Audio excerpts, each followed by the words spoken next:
into someone's system. And one of the ways that cybersecurity professionals, both in government and in industry, have tried to address this, and this is not just happening in the government, this is something that's happening in the private sector too, especially in the financial services industry, is a reduction of the attack surface, as Todd talked about. And the attack surface can be the number of connections to the internet. It can be the number of systems that an organization uses, each one of those needing to be protected from vulnerabilities. There are a number of different ways that organizations can reduce the threat surfaces that hackers have access to, and that's what he's referring to there, John. Todd, with a smile, said, yeah, everybody wants to get to the left of boom.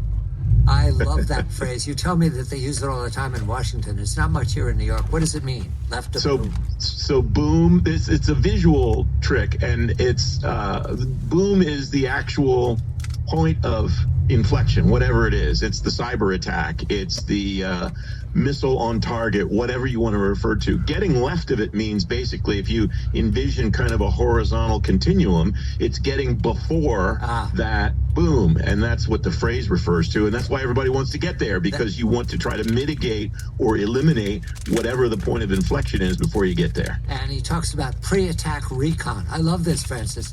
This is well, the impolite word is paranoia. Now, all the time, all of your correspondents had this understanding that what they're doing is under attack all the time. So I tried to picture who the aliens were attacking.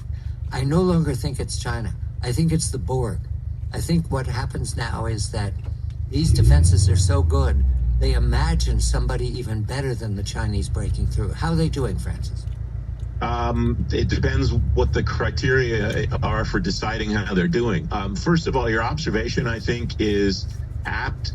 Maybe a little bit left of boom, but I think accurate, because they're not expecting somebody to come along that's better than China, but they are expecting China to get better on a continuous basis. China learns from the probes that they do of United States government systems and tries to improve its ability to get into those systems. So that's what they're trying to anticipate for the future.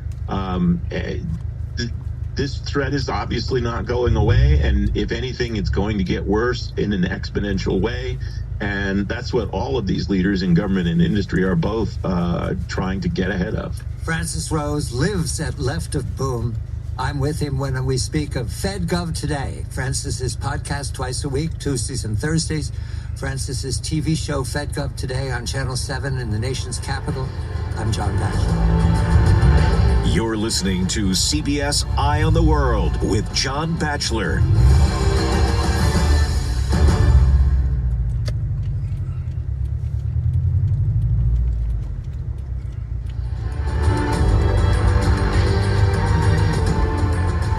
CBS Eye on the World, I'm John Batchelor. The visit of the Ukrainian Foreign Minister Dmitry Kuleba to an unusual capital, Islamabad, Pakistan.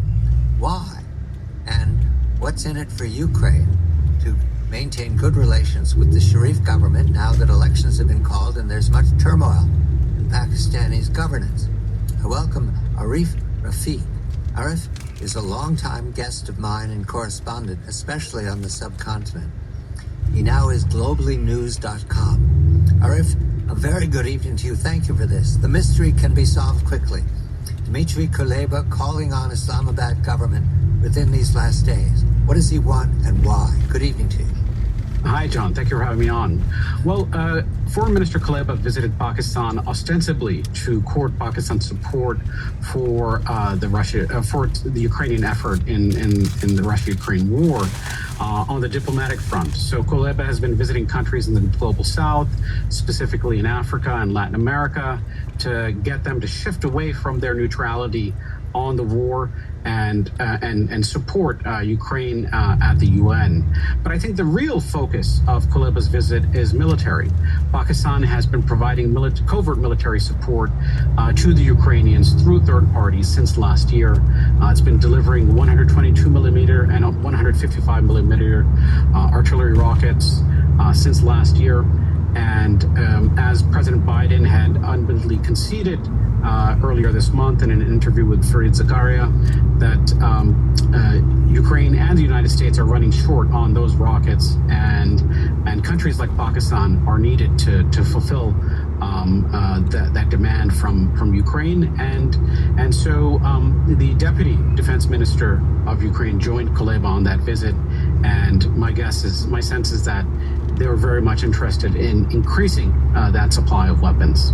So, artillery shells for the artillery duel in Ukraine, that's what Ukraine wants. What does Pakistan get out of it? And in particular, is this the government and the army working together? Is this the army deciding, the government going along with it? How do you regard it? Yeah, as with Pakistan, any issue that involves foreign policy is the army leading with the front, with the civilian government as the facade in the front. And so since late 2021, early 2022, the Pakistan army has been trying to rehabilitate its relationship with the West. Once President Biden decided to withdraw from Afghanistan, he also effectively withdrew attention from Pakistan. So Pakistan has been trying to strike a balance in terms of relations between China and the United States, but the Biden administration has relegated it to a sort of mid-level within the U.S. bureaucracy. It's been getting little to no attention from the top and no attention from the president himself. And so for Pakistan, the idea is this: it's that they can provide the West with critical support, nothing strategic or anything, but critical tactical support on the Ukrainian war effort, and then as a result earn brownie points with the West, with the U.S., the U.K., and France, countries that are courting its arch rival India, and sort of giving Pakistan the cold shoulder. So what they'd like to do is kind of turn the clock back and revive the good old days of U.S.-Pakistan partnership from the war on terror, as well as preceding eras during the Cold War. About the ammo itself, I've seen photographs over the years of the artillery duels that take place in the very high ground, the Himalayas, the mountains around Pakistan, between Pakistan and India. I'm presuming that that's what we're talking about now, 155s, 122s. Does Pakistan manufacture these, or did they buy them? And how big an arsenal do we believe they have? Yeah, these are manufactured by the Pakistan Ordnance Factory, which they produce their own weapons. They're largely self-sufficient with respect to this very basic these basic rockets and artillery. And so, they have one of the world's largest armies in terms of personnel as well as firepower. And when it comes to these types of weapons, they're very much self-sufficient. So there's a ceasefire between Pakistan and India on the line of control that separates their respective regions of Kashmir. And Pakistan is using this period as an opportunity to kind of sell this surplus material to the West, which is being delivered to Ukraine. Who is paying for it, to your knowledge? Western countries are paying for it. So the United Kingdom, as well as other NATO countries, are purchasing the weapons, and they have end user agreements with the Pakistanis, and then they're delivering it to the Ukrainians. It's also possible that the United States is doing the same as well. That information has not come to the fore publicly, but it may eventually become public. Do we know the route? How does it leave Pakistan? How does it get to Ukraine? There are multiple routes for these weapons to reach Ukraine. One route is basically an air route that is from Rawalpindi, which is the seat of the Pakistani military, to the United Kingdom. And then from the United Kingdom, those weapons are sent to either to Ukraine or to these effective staging grounds in Eastern Europe, like in Poland. We move to India then. As I understand it, India does maintain a neutral stance in the conflict in Ukraine. Mr. Modi, Prime Minister, has been clear about that. And yet, Ukraine is unhappy with this. I believe the characterization by the Ukrainian officials is that there is Ukrainian blood in the oil that India buys. Is that a story in the subcontinent? Is India being pummeled because of its decision to buy Russian oil? Yeah, it's been on the receiving end of harsh criticism from Ukraine. I think from an Indian perspective, ultimately that doesn't matter because it hasn't impacted the way the West is courting India. Prime Minister Modi has just returned from visits to the United States, France, as well as the United Arab Emirates, another country that's playing sort of both sides of the game in this Russia-Ukraine war. So it's gotten a lot of criticism from the Ukrainians, but at the same time, it's being feted by the West. India has emerged as a top importer of Russian oil since last year, taking advantage of what were once steep discounts from the Russians, and then it's also exporting the processed oil, refined oil to European markets. So it's one of the big net winners of the Russia-Ukraine war because it gets to maintain the status quo in its relationship with Russia, which has been a longtime ally, and at the same time, perceptions of growing vulnerability of the West vis-a-vis China is resulting in India being courted by virtually all major Western powers. So it's more or less getting to have its cake and eat it too. The Sharif government has said that there will be new elections in the fall, October, November of this year. The Sharif government has been troubled by the challenge by Imran Khan, the previous prime minister, who is campaigning very vigorously all the time on media. The position of the Sharif government is we're going to sell shells to Ukraine via NATO. Does Imran Khan have an opinion of this matter? Khan has opposed any sort of alignment in the Russia-Ukraine war. So, as your listeners may recall, Khan was in Russia on the day that the Russian invasion was announced, and he had said that Pakistan should adopt a neutral posture in the war. And he was contradicted by his own army chief, the army chief at the time when Khan was prime minister last year, General Qamar Javed Bajwa, who said that he told a public forum that he condemned the invasion of a smaller country by a larger country, Russia, of Ukraine. And the analogy he was trying to make was that of India and Pakistan. And so he's been at the opposite ends of, he's been not on the same page with the military on this issue, and the military is using its covert support for Ukraine to improve ties with the West, which is very important for it, not just in terms of stabilizing its struggling economy, but also in terms of giving it access to weapons from the West. Khan is understood as a populist. Is this a popular opinion to remain neutral, not to sell shells? It is. So any sort of reports on this are censored in the Pakistani press. So even, earlier this year, a European Union official recognized Pakistan's military support for Ukraine in an interview with Geo News, which is Pakistan's top news channel. And then that report was subsequently edited, and those references were removed from any sort of public television or any website. And so there's a real effort to censor any information on Pakistan's very obvious yet covert support for the Ukrainians. And finally, Khan himself, is he making noise about this, or will he be? What's your expectation? We have a few seconds. His primary concern is his own physical and political survival. So he does refer to this from time to time, but ultimately he's in a fight. He's facing his own existential fight as well. Arif Rafiq of globallynews.com, all one, globallynews.com. I'm John Batchelor. Stay tuned for more of CBS Eye on the World with John Batchelor.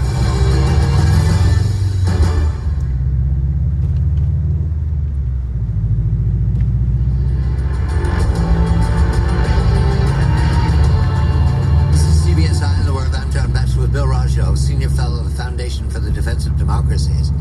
He keeps the Long War Journal with his colleagues such as Caleb Weiss. And what we're looking at right now is the question of the jihadists, Al-Qaeda, ISIS, and local groups who do their bidding. Where are they prospering? Where are they growing? And the answer, if I follow correctly, is Africa. The Generation Jihad podcast that Bill did with Caleb is revelatory of 3 particular states. And each of these states is featured not only with the irony that the jihadists are growing in these states, but that the efforts to combat them are leaving Mali, Somalia, and Uganda. Bill, Caleb was, matter of fact, and everybody knows this, that the jihad, the revolution, is prospering in Africa. Does the State Department know it? Does the EU know it? Do they talk about it in NATO? Yeah, John, so the problems that exist in Africa, this is something that's been a long time coming, and we've watched this develop over the years. The problem is the desire within the West, within NATO, with the U.S., all Western governments, is the desire to disengage and focus on issues like China, the Pacific, the great power competition, Russia, Ukraine. And yes, these are pressing issues, and I would argue at this point in time more pressing than the global jihad. But unfortunately, what they want to do is pretend that these problems don't exist or aren't serious problems, and they are. We have to keep in mind that, for all the problems China causes us, it didn't knock down the Twin Towers in New York and kill 3,000 Americans and other citizens of the world, caused tens of billions of dollars in infrastructure, shut down our airlines, and everything that developed out of 9/11.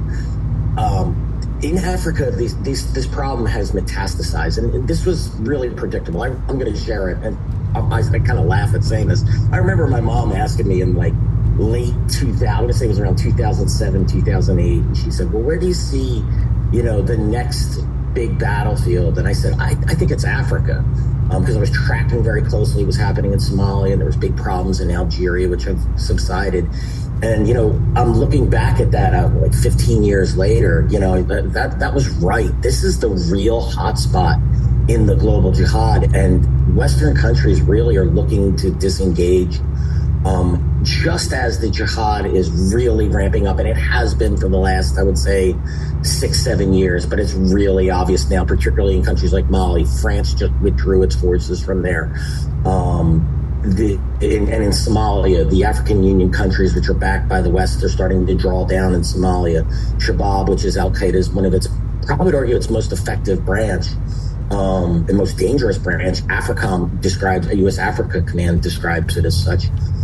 So, we're seeing, and those are just two theaters. In Uganda, which only has a 10% minority population, as Caleb properly notes, is they have a jihadist problem there. In northern Kenya, there's a major jihadist problem. Shabab recently took over a town in northern Somalia, and the Kenyan governor said that large portions of northern Kenya are under Shabab control. So this problem's metastasizing, just as Western countries want to ignore it. And that's the real danger point.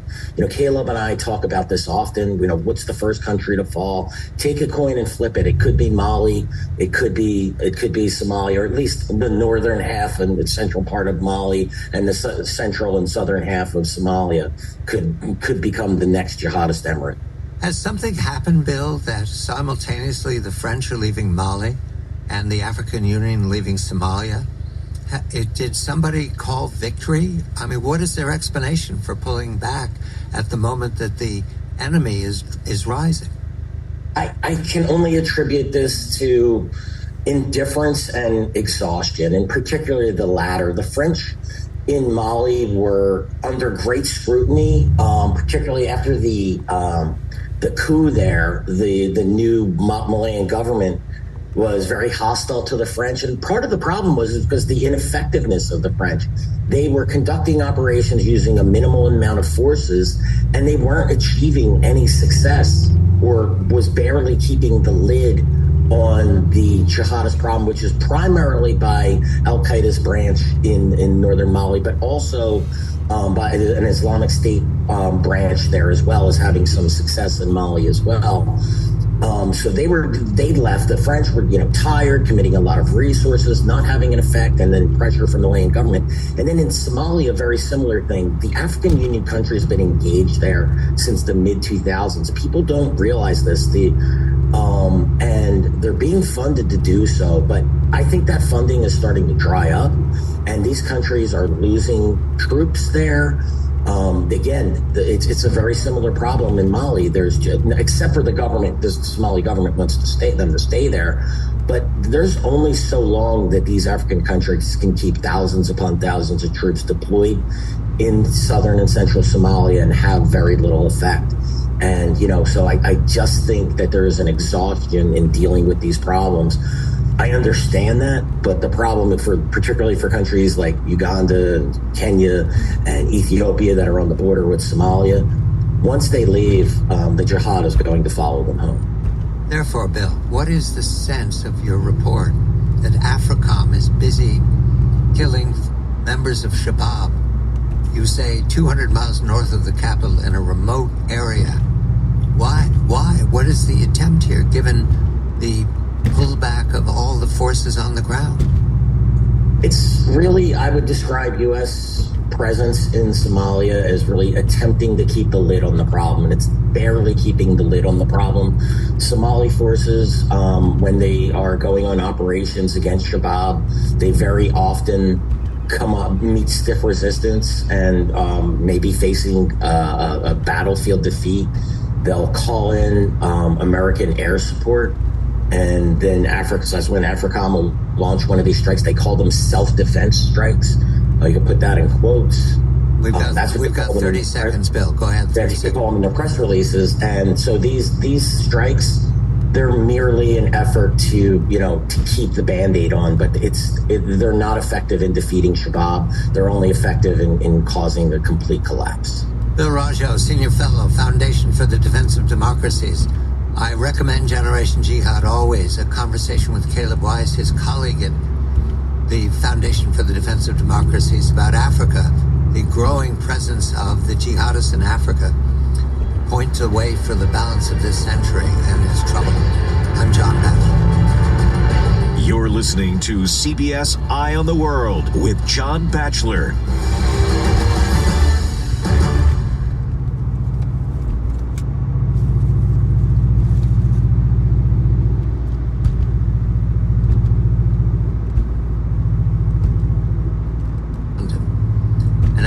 Judge who adjudicated cases involving the Taliban in crimes such as murder and kidnapping has been granted permission to enter the United Kingdom after a 2-year legal battle with the Home Office.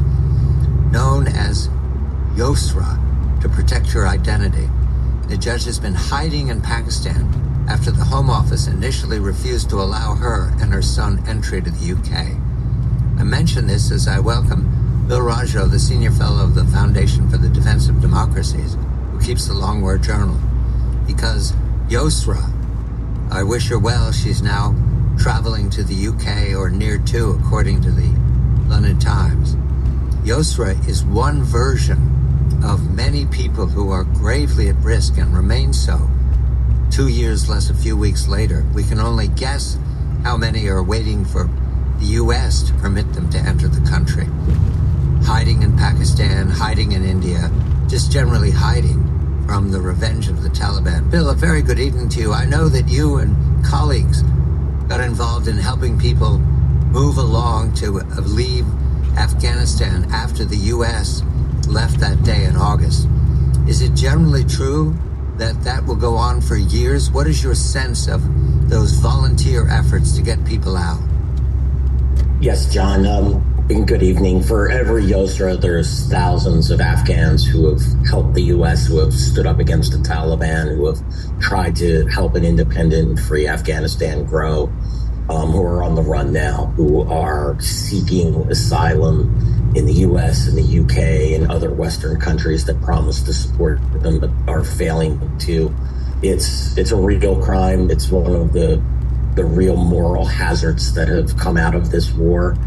And, look, as an American citizen, I'm embarrassed for my government, for people like Yosra who have to, them and their families who have to live on the run, who are fled their country that they love because of the Taliban takeover. This is what we're witnessing here, John, this is the peace of the Taliban. I said before then, people said the Taliban want peace. Yeah, they want peace. They want peace on their terms.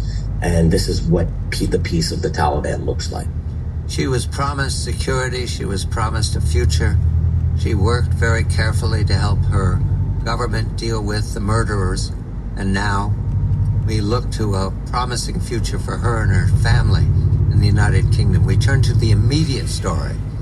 Bill, in the FTD site, Long War Journal, you cite the movement of the Taliban in Pakistan, known as TTP, the acronym. What is it, Bill, and where is it? Yes, John, the movement of the Taliban in Pakistan, which we'll call the TTP or Tehrik-i-Taliban in Pakistan, this is a terrorist organization. It launched that deadly insurgency from 2006 to about mid-2010s, 15, 16. It died down after the Pakistani military could no longer ignore it and had to go on the offensive. It took control of large swaths of northeastern, eastern, and even southeastern Afghanistan. And it actually made it to about 60 miles from Islamabad before the Pakistani military decided to take it seriously. It is an offshoot of the Afghan Taliban. Its emir swears allegiance to the Afghan Taliban. The Taliban publicly claim, oh, no, that's not true. But privately, everyone knows how this works. It maintains safe havens in Afghanistan with the support of the Afghan Taliban, and the Afghan Taliban, sometimes members of the Afghan Taliban, basically switch uniforms and join the TTP and fight inside of Pakistan. It's also closely allied with Al Qaeda. Al Qaeda privately or behind the scenes, during the formation of the TTP in 2006, 2007, helped write the charter and was giving directives and orders to leaders of the TTP. So it's integrated. And also, we have to remember in 2010, a member of the TTP tried to blow up Times Square in New York with a car bomb. And so this is a very deadly, very dangerous organization responsible for the deaths of tens of thousands of Pakistanis, thousands of Afghans. It participated, it fought alongside the Afghan Taliban as it conquered Afghanistan in August of 2021. It is both part of the local jihad in the region and integrated as well into the global jihad. Bill, you feature a video on your site about the TTP, homage to Hakimullah Masood. Who was that? Hakimullah Masood was the second leader of the movement of the Taliban in Pakistan. The U.S. killed him in a drone strike in the early 2010s. He is the one who directed a member of his group to conduct that attempted car bombing at Times Square in 2010. But he was instrumental in conquering large swaths of territory in northwestern Pakistan. And the whole point of this video, of me promoting or re-promoting this video, I wrote about it several years ago, is the Afghan Taliban claims that the TTP has never operated and doesn't operate inside of Afghanistan. The TTP itself admits that it has. It's conducted operations throughout Afghanistan. And this video shows members of the group meeting with members of the Afghan Taliban, including the Haqqani network. And then the Haqqanis are reminiscing about people like Hakimullah Masood and other foreign jihadists. So the Afghan Taliban wants to lie about its connections to the TTP and the presence of the TTP, but everyone knows that that is not the case. Hakimullah Masood, though, he was a very flamboyant leader of the jihad. He was the guy we saw driving around in American Humvees before that was all the rage with ISIS inside of Iraq. He was doing this, capturing American equipment and driving it around and displaying and putting out videos. He was a very effective leader of the TTP, helped organize some disparate TTP groups and put them all in the fold and really took the fight to the Pakistani government.